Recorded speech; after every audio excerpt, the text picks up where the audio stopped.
Phụ nữ đôi khi có xinh đẹp, giỏi giang cũng không thể thoát khỏi việc chồng ngoại tình. Khi bị phản bội, họ vẫn luôn tự hỏi chẳng biết lý do vì sao chồng ăn vụng trong khi gia đình đang êm ấm hạnh phúc. Đàn ông ngoại tình có rất nhiều lý do. Lý do giải thích vì sao đàn ông có vợ đẹp con ngoan vẫn thích ngoại tình. 1. Vợ đẹp nhưng không biết chiều chồng. Tình dục là điều khá quan trọng trong việc quyết định hạnh phúc một gia đình. Đối với tình dục, đàn ông vẫn cần sự hòa hợp và thăng hoa cùng vợ. Và điều này tất nhiên một mặt tiền đẹp không giải quyết được vấn đề.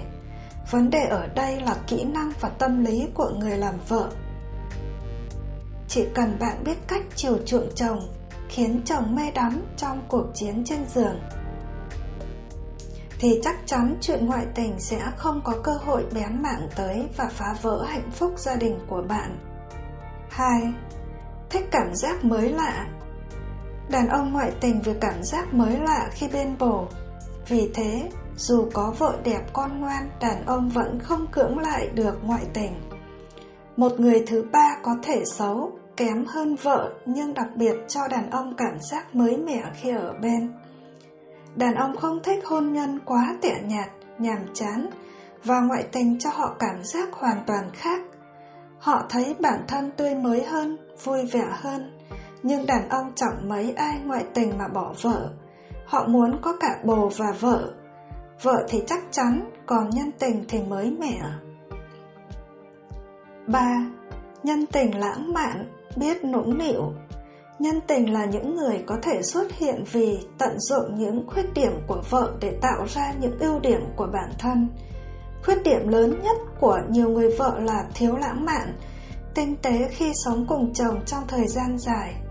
Vì hôn nhân buộc phụ nữ có nhiều trách nhiệm, lo toan nhiều hơn, nên dần trở nên thực tế, khô khan khi bên chồng. Nhân tình thì thường độc thân, không vướng bận gia đình nên vẫn giữ được sự lãng mạn, ngọt ngào khi yêu đương. Khi gặp nhân tình, đàn ông sẽ thấy vợ quá thực tế, vợ cũng không biết dịu dàng ngọt ngào như bồ. 4. Có bản tính đa tình. Một lý do khá phổ biến khiến đàn ông ngoại tình đó là do bản chất họ vốn đã đa tình. Lúc còn độc thân thì đã tán tỉnh hết em này đến em khác, đến khi đã kết hôn vẫn không bỏ được thói trăng hoa, lúc nào cũng bảnh bao, quần quần áo áo, ong bướm lả lơi, không bao giờ tiếc lời khen cùng cử chỉ thân mật dành cho những người phụ nữ từng tiếp xúc với mình. Những người đàn ông thuộc nhóm này dường như ăn học 10 mấy năm vẫn không biết đánh vần từ đủ. Có lẽ họ coi việc chinh phục phụ nữ là một thú vui hoặc một chiến tích lẫy lừng. Danh sách số người bị chinh phục càng nhiều thì chứng tỏ người đàn ông đó càng cao tay. 5. Không được vợ thấu hiểu, quan tâm. Trong hôn nhân, đàn ông muốn được nghe, được hiểu. Nhiều người vợ khôn ngoan giữ chồng bằng việc trò chuyện, lắng nghe chồng mỗi ngày. Phụ nữ có thể chịu đựng chồng vô tâm mà không cặp bồ, nhưng đàn ông khi lấy phải vợ vô tâm thì khả năng ngoại tình rất cao. Chính những người phụ nữ thành đạt và giỏi giang lại hay vấp phải điều sai này. Dù sao thì đàn ông vẫn luôn có sĩ diện và cái tôi khá cao. Họ thường không chấp nhận được việc vợ mình giỏi giang hơn mình, kiếm nhiều tiền hơn mình. Nếu vợ không biết nịnh chồng, cho chồng cảm giác là người đàn ông trụ cột trong gia đình, thì họ sẽ dễ dàng sa ngã vào vòng tay những người phụ nữ yếu đuối hơn nhưng biết nịnh hót hơn. Vợ thường so sánh chồng mình với chồng nhà người ta. 6. Tình yêu không còn. Vợ chồng sống với nhau đôi khi không vì tình mà vì nghĩa. Dẫu vậy, các anh chồng vẫn không chấp nhận ly hôn vì nhiều lý do: con cái, tài sản, hai bên nội ngoại. Nhiều người nghĩ đến việc ngoại tình là họ không còn dành tình cảm cho nhau. Có khoảng 77% người cho rằng tôi đã đánh mất tình yêu với đối phương. Câu nói này như động lực để họ ngoại tình. 7. Đời sống gối chăn nhàm chán. Đàn ông vốn có nhu cầu sinh lý cao hơn phụ nữ. Dù họ ngại không nói ra, nhưng đa phần đều có những ham muốn mãnh liệt. Họ mong muốn rằng người phụ nữ của mình cũng đáp lại nồng nàn như cách họ bày tỏ khao khát. Nhưng đa phần phụ nữ châu Á vẫn khá e ngại trong vấn đề này. Có khao khát cũng chẳng dám thể hiện nhiều. Thậm chí hầu như để hết quyền chủ động lại cho đàn ông.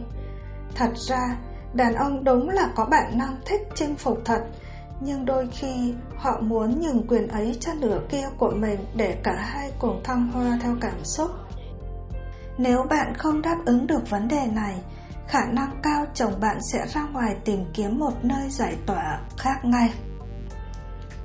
8. Không được vợ thấu hiểu, quan tâm. Trong hôn nhân, đàn ông muốn được nghe, được hiểu.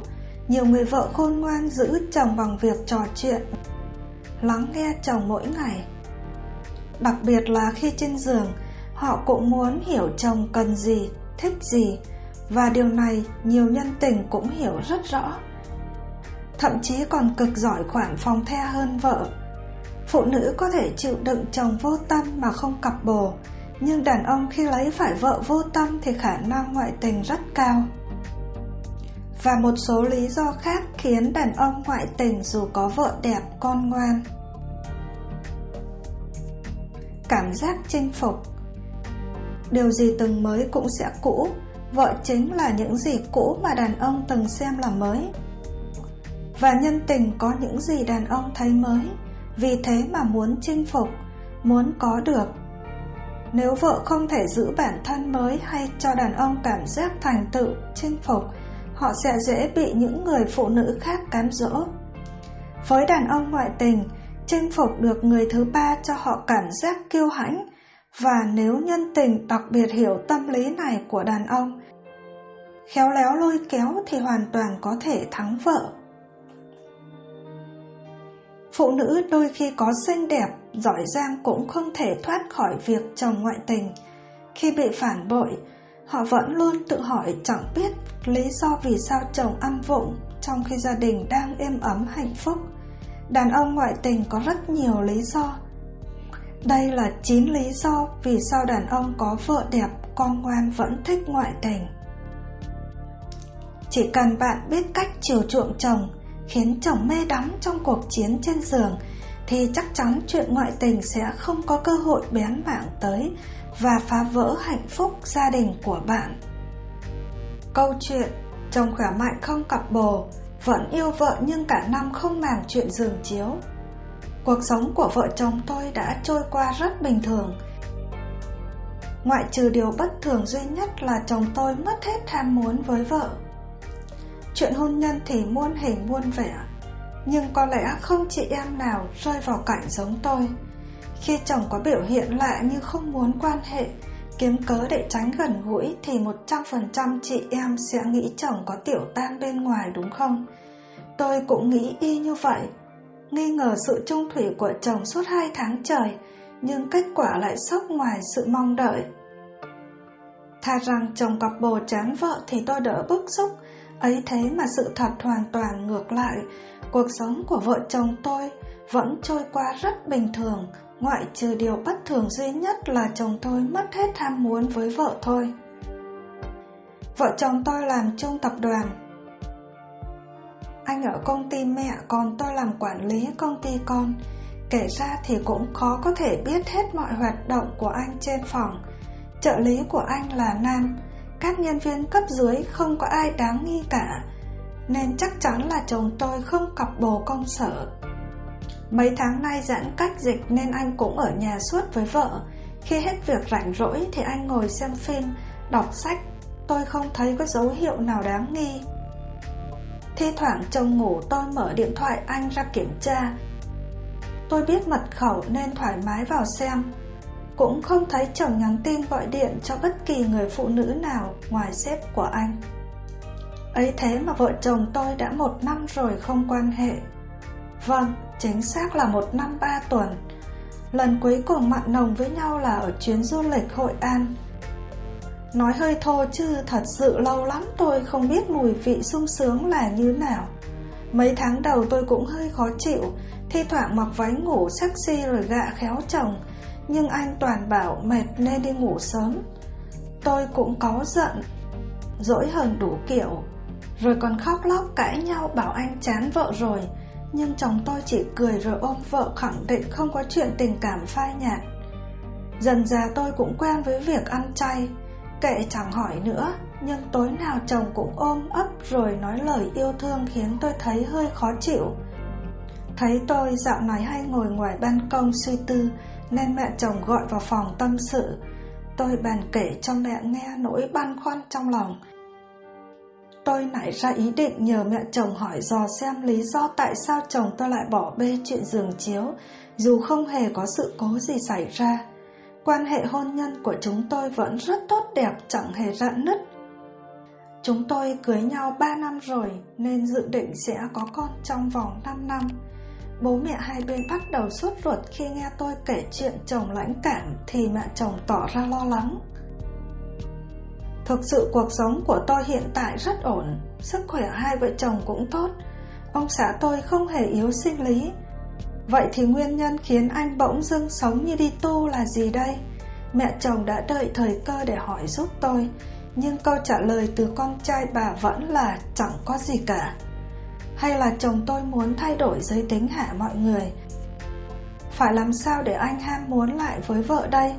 Cứ nhắc mãi chuyện giường chiếu thì tôi cũng xấu hổ. Mà chúng tôi mới 28 tuổi chứ đâu có già cả gì. Cuộc sống của vợ chồng tôi vẫn trôi qua rất bình thường, ngoại trừ điều bất thường duy nhất là chồng tôi mất hết ham muốn với vợ.